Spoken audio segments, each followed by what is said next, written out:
Donc, tu as survolé beaucoup de points, notamment la culture financière, Marc.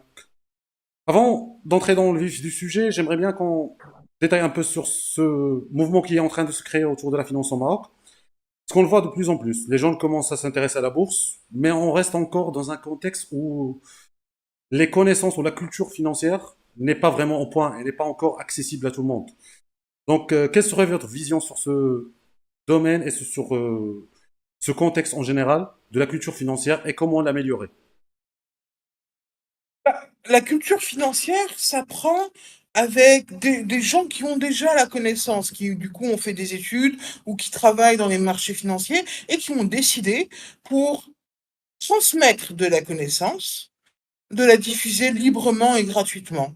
Et c'est ces personnes-là qui sont intègres, qui ne veulent pas participer à faire, à manipuler le cours d'une action, etc. C'est ces personnes-là qu'il faut écouter, c'est ces personnes-là qui vont jamais vous dire, crois-moi, cette action, elle va monter, tu vas faire 100% dans 10 jours.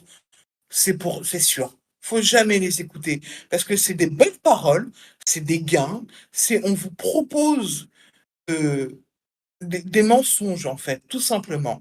Et les vraies personnes qui vont traiter l'éducation financière, ben déjà, il y a les régulateurs, la MMC, la CAPS, Banque le Maghreb. Ces acteurs, ces régulateurs donnent des bonnes connaissances, donnent des bonnes pratiques de marché à suivre. Déjà, faites confiance à eux avant de faire confiance à n'importe qui. Et donc, euh, ce mouvement de petits porteurs, ce retour à la bourse qu'on a connu dans les années 2006, par exemple, ben, c'est juste le moment de le consolider. Actuellement, il y a plein de groupes WhatsApp, plein de groupes Telegram, euh, qui permettent quand même, malgré qu'il y ait des mauvaises pratiques, d'avoir des news et de pouvoir monter en compétences assez rapidement, de manière assez saine.